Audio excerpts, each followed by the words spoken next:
Get the inside track on 20 top business trends for 2020 from Joel Block. Joel's insights bring Wall Street to your street so you can profit from the inside in 2020. Just text the word TREND to 72000. That's 72000 and download your free copy today. Grab your phone and get the inside track on business trends that affect you and your business. Just text the word TREND to 72000 for your copy now.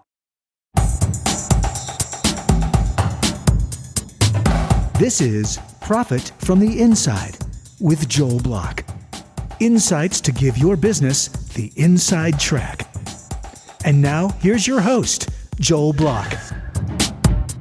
Why is it that some people are so captivating, whether on stage, in the boardroom, in a sales presentation, and other people just do such a poor job of communicating their ideas, their thoughts, maybe they're even off-putting? To help us answer that question, Jason Hewlett. Jason, how are you? I'm awesome. Joel, how you doing, man? Hey, good. Listen, I want to just tell the listeners, this is no regular guy. This is like, this guy, you can take off your cape, Jason. This guy is amazing. I saw him present here about 2 weeks ago to an audience of all professional speakers. The National Speakers Association had its annual meeting, and he was the MC of the banquet.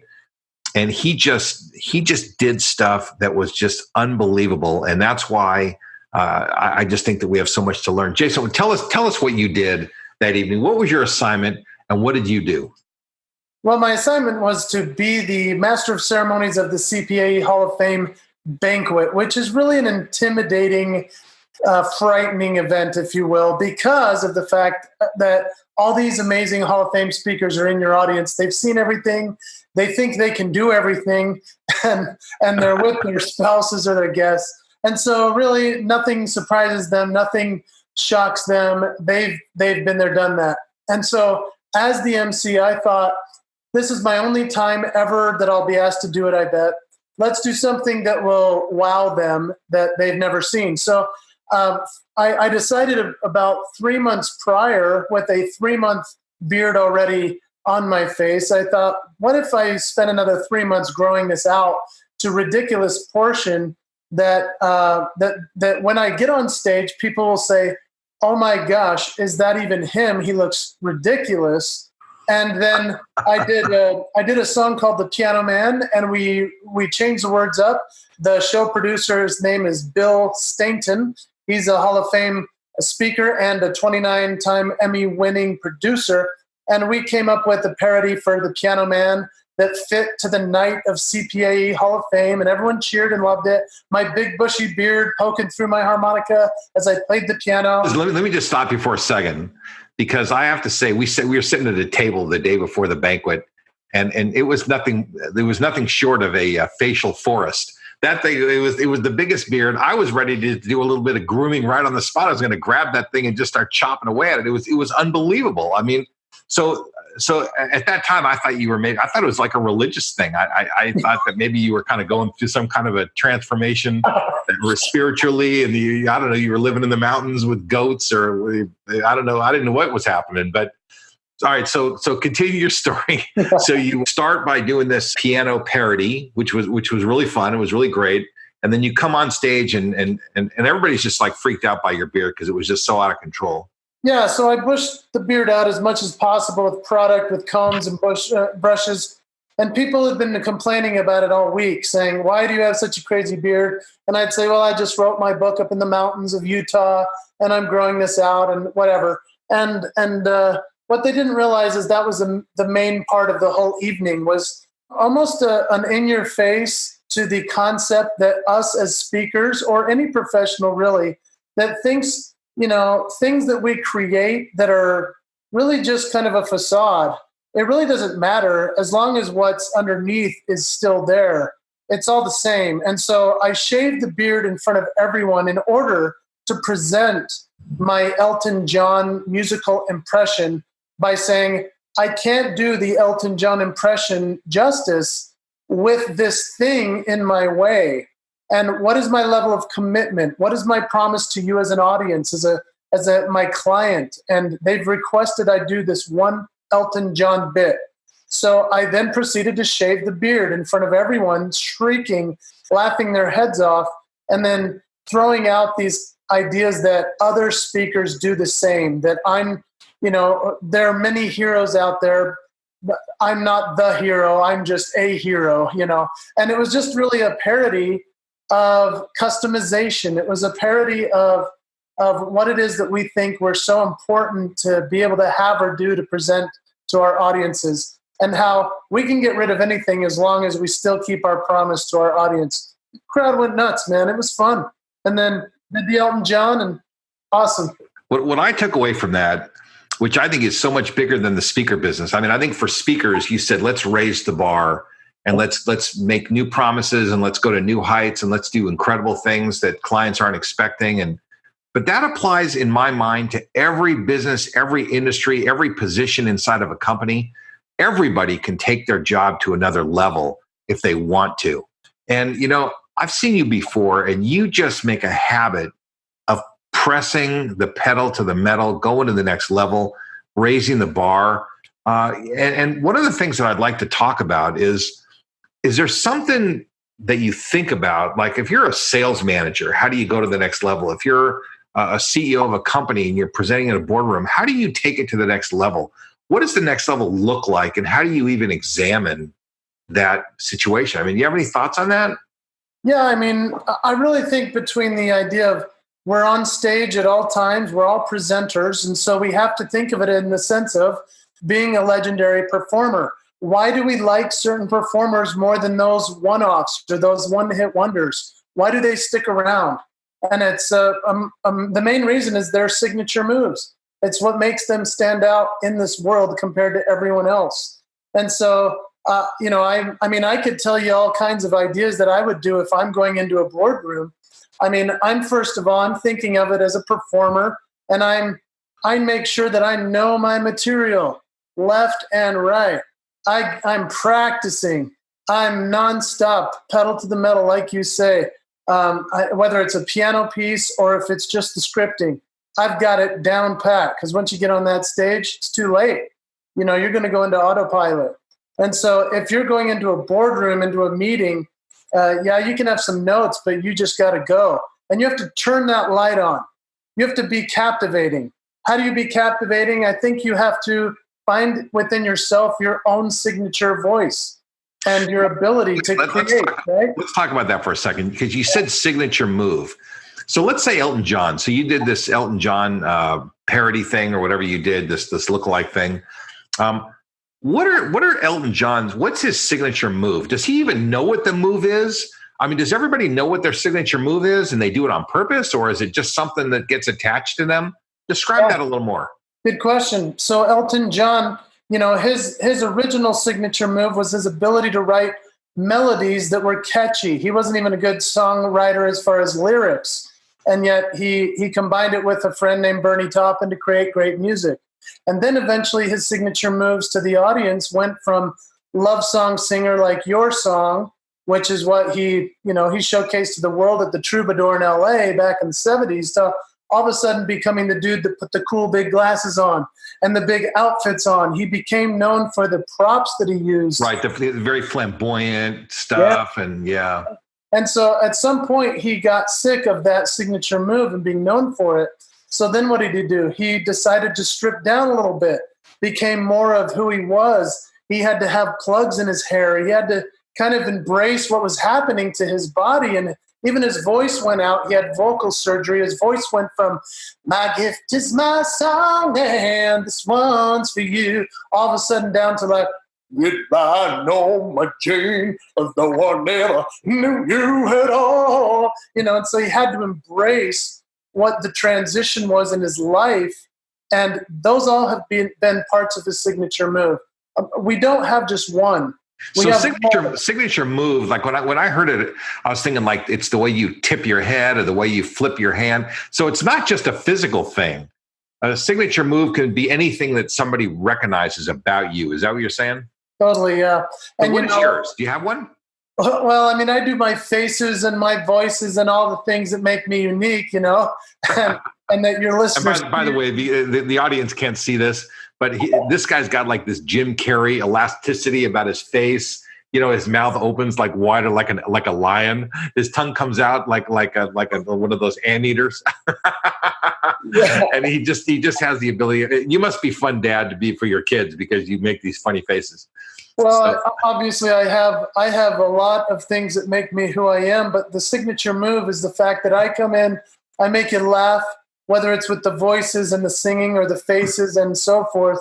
And then I use my other signature moves that I've developed through the years that I've seen are my great way to prove the point. And that would be a real extreme vulnerability that I'm willing to strip away all the funny in order to deliver something profound. And so, for you, Joel, as you're thinking about your own, I mean, you obviously come at people with this, this high content, high value, high deliverables. And I'm looking at you like, oh man, this guy's too smart for me to even talk to him, and then the next thing I know, you're the nicest person in the world. You engage with me, you act interested. Whether you are or not, I don't know, but I know that because you're this friendliest guy that I go, oh, I will do whatever he suggests I do with my money or helps me with my business. I know that about you, Joel. And so we all have multiple layers of our signature moves. That keeps us in business. That keeps people coming to us. That creates our relationships and our success. Is the way to identify the signature move, and this is such an interesting topic because everybody's got to have one of these if they want to be a leader, right? I mean, leaders have these signature moves that makes people want to follow them. Is a signature move something that you can figure out for yourself, or is it something that has to come to you from a third party? That's a great question. That's why I teach it in the concept of identify, clarify, magnify. It's just 3 little steps. Identify first what yours are. So it's your gifts, strengths, talents. You don't have to just pinpoint it to one because that's nearly impossible. Write down 100 traits that you have. And the next thing you know is you can whittle it down to your top 10 that you believe you are. If it's me, I'm saying I'm an entertaining guy. I'm faithful in my religion. I'm loving to my children. These are things that make me who I am. Now that's my identify process. Now I come into clarify. Clarify is asking others, people like yourself or people I trust, my family. I can ask my wife and say, hey, here's my list I identified for myself. Why do you like me? Why did you marry me? Her list is going to be completely different with her clarifying for me things I don't even see in myself. Like when I first did this with her, I said, did you marry me because I'm so funny and I'm so cute and whatever? And she said, no, I married you because you're thoughtful, you're authentic, you're vulnerable. I've never met a man that, walks up to people and tells them how great they are. I've never met a man like that. And so now I overlap what I've been told by others, whether it's business people, my clients, my family relationships. It overlaps with the things that make me great in my own mind. And that's when we can take identify, clarify, now we magnify it to the world. Our signature move is just keeping our promise to share it. That's really a fascinating formula. And I just want to tell the audience that about 5 years ago or so, right, you wrote a post on Facebook. It's one of these kind of posts that, men, women, everybody liked it until their spouses read it. And then they had some repercussion. But and the thing was that, you see this beautiful woman in Target and you find you're a married man, longtime married man. You find yourself staring and just daydreaming about this beautiful woman. And then she turns around. It turns out it's your own wife. And you wrote this incredible story and it got millions of shares. And right, didn't it get something like that when totally viral? It was like all over the place.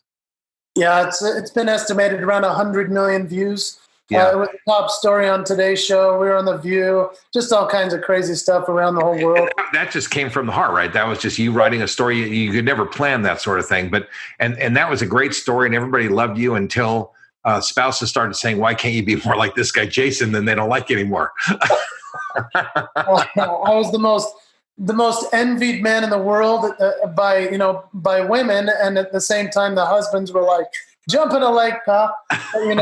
It started out with kind of this perfect line, I guess, for which we call clickbait now. But it was, I think I cheated on my wife today with my wife. Let me explain. And it resolved after I had watched her and been so grateful for her as my wife. It resolved into this thing saying, We see each other every day, but it's nice to see each other with fresh eyes to realize the light we are in each other's lives. And that's what really stuck. It became this concept called the promise. What's our promise to the one that we love? What's our promise to ourselves? And eventually it became this leadership message of what's your promise to the people you work with, to your customer, to your audience. And so as a keynote speaker now, that's how I present it, as a performer's promise to the audience, and how we do the same in leadership. But it's the sales manager's promise. It's the line manager's promise. It's the chairman of the board's promise to the shareholders. I mean, everybody makes a promise, and they all have to look at that promise from many perspectives. So I think that if you generalize what you're saying, it is just so valuable to so many different people. Yeah, it works in a really a lot of neat ways. And even recently, Joel, I've had clients that are coming at me going, well, it sounds like you're talking about promises. Why is this important to us? And I just have to say, well, think about it. Your meeting is about goals generally. And if we miss our goals, we just set a new one and go try again. But if you make a promise and you break it, you have a problem. So what are the non-negotiables? And I even had a financial group say to me recently, they said, we don't know how important this promise message really is to our financial advisors. And I said, okay, I can see where you're coming from, because you must not get the point yet. But let me ask you this. Your financial advisor goes home, his son's standing there with his baseball glove, and he says, Daddy, can we play catch? The dad goes, son, I promise you we'll play catch after I'm done catching up with work today. He goes in, starts working. A couple hours later, comes back out, going to bed, notices his kid is asleep on the stairs with his baseball mitt. Now he realizes he has broken a promise.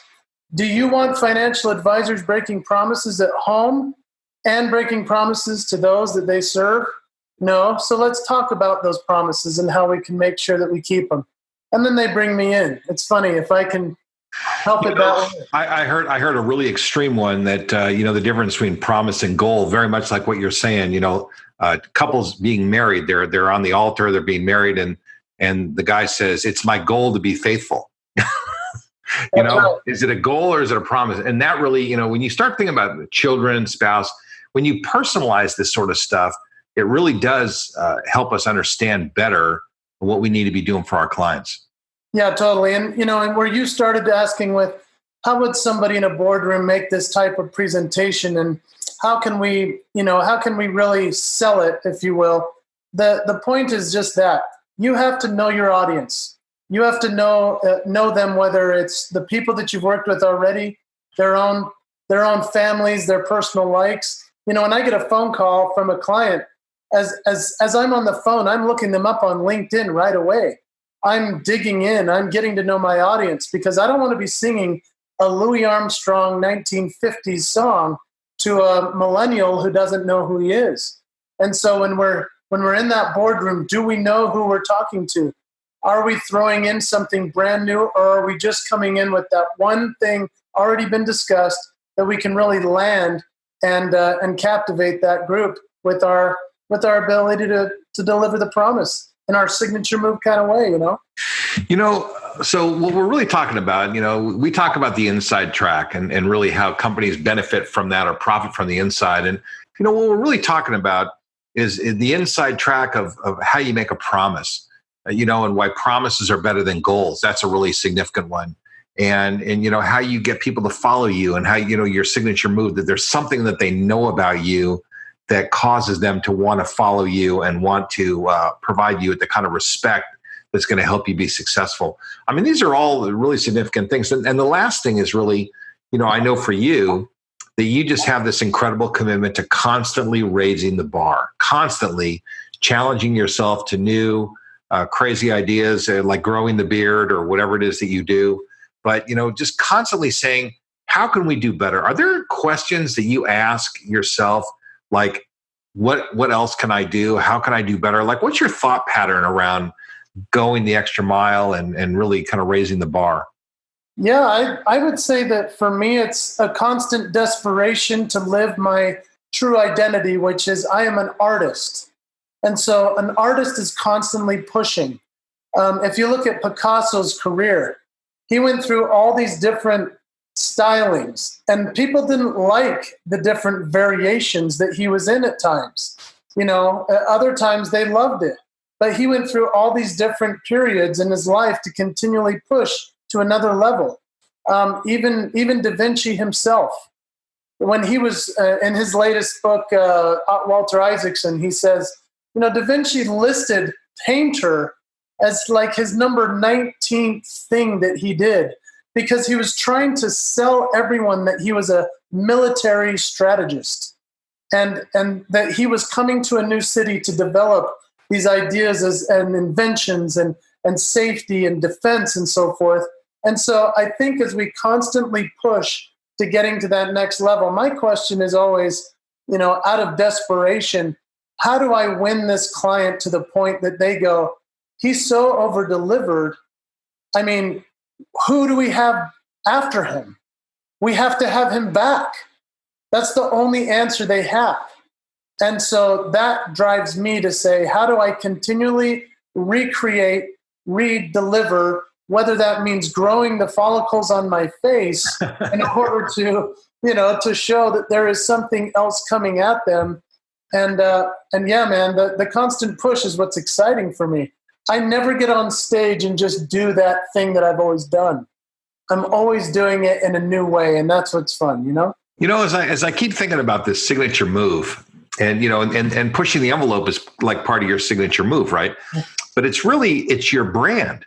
If Da Vinci had listed painter as number 19 and he wanted to be seen as something else, he was branded all wrong. I mean, he was branded as a painter. And once that gets branded in the minds of your consumers, it's very difficult to rebrand. It's very expensive to change. And so that signature move kind of becomes your personal brand, I imagine. Yeah, that's exactly what it is. Well said. It's the personal brand is your signature move, and your promise is your mission statement, And so if you're saying to yourself, I'm going to set goals and so forth, I'm not saying goals aren't important, but think of it this way, where goals are goals are particulars to getting to the promises, which are your proclamations. Goals are particulars, promises are proclamations. So goals are still important, and they help you get to that greater promise that you've made for yourself. And that is always delivering the signature move. The signature move can be changed over years and years of rebranding. But if you're so good at your original signature move you're known for, that's going to be hard to shift. Yeah. And I've been working on that myself for years, because I'm now a leadership keynote speaker. But Joel, you know this about me. 5 years ago, I was solely known as Jason Hewlett, the entertainer. No one would have ever thought leadership message speaker ever. And it's been a hard shift to shift everyone's mind. But, I could see it for you, though, because number one, your message is very easy to absorb. It's a friendly message. It's a fun message. And if you can generalize some of your experiences into the business world, they're universal messages that really work. And that's the powerful part. So, I mean, I really see it. And I don't disagree that it's very difficult to rebrand or whatever you've had to do. But I certainly see that you could definitely do it, and then it's worth making the effort to make it happen. Means a lot. But Joel, I've had to now, because I was known as entertainment guy for 15 years out of Las Vegas and so forth. Now, over the last 3 or 4 years, as I've rebranded, none of my old clients came along with me. I've had to go repitch, resell, rebrand my whole website. Everything I write about, everything I post, everything I say leads back to this message. So let's talk for a second about reinvention, because that's you've reinvented very successfully. And let me tell you the good thing about not bringing those old clients with you. Yeah. Whatever they remembered about you, whatever they used to pay you is in the past, and new people start fresh. And I'm sure that that's worked out to your advantage. Totally. You're right. And I'll tell you, the toughest sell in the world is taking the entertainment clients to the speaker side of things. They just can't see it. It's almost like embracing Jim Carrey as Ace Ventura and then The Truman Show. People just couldn't do it in their mind. Yeah. And there's only been a few actors that made that shift. Tom Hanks, Robin Williams. I'd like to be in that category. Let me tell you something. I have a feeling that the hardest sell was not the client, the entertainment client, moving them over to some other category or whatever categories you have. I think the hardest sell has probably been for yourself, getting yourself to see yourself in a new way, because that's the hardest part of reinvention, is seeing yourself in a new way. Well, and letting go of the good to grab onto the great. And that's the other really tough part, because I'm really good as an entertainer, but I know that by coupling the entertainment mixed with the leadership messaging and inspiration, it's great. And so that's been the tough part as well. You're right. Well, listen, but the new message is magnified by your delivery style, which is the entertainment. So in a certain way, you bring to the table something that's very awesome. I mean, it's a very clever way. It's a very fun way that you deliver material that might otherwise be delivered, similarly by someone else, different words. And, it's funny, a lot of us have similar themes, but we language it all differently. Yours is languaged with different senses and different, the whole thing is different, which is really unusual and cool. Yeah, it's been fun to make it work. And I mean, to be frank, as long as I get in front of an audience, they have me back. So that's been Well, listen, there's a couple ways people say thank you in this country, and one of them is by paying you properly, and the second one is by inviting you back. So, listen, you are quite an extraordinary person. You have a lot to share. We have a lot to learn from you. So, thank you very much. Thanks for sharing the inside track on all these different topics. It's my pleasure, and I just so admire the work you've created and the world you've made for yourself. It's cool that you're helping so many people with this inside track. Thanks for letting me be on. Hey, good. Well, listen, we're going to put all your information in the show notes. So if anybody wants to get a hold of you, they can reach out directly. Okay. Thanks, man. All right, man. You've been listening to Profit from the Inside with Joel Block. For more insights and to learn more, visit joelblock.com. Shout out and a giant thanks to my podcast producer, David Wolf, and his team at Podcast and Radio Networks. Profit from the Inside simply wouldn't be what it is without David and his team. For more information or to learn how you can launch and produce your own podcast, reach out to podcastandradio.com. The inside track on 20 top business trends for 2020 from Joel Block. Joel's insights bring Wall Street to your street so you can profit from the inside in 2020. Just text the word TREND to 72000. That's 72000 and download your free copy today. Grab your phone and get the inside track on business trends that affect you and your business. Just text the word TREND to 72000 for your copy now.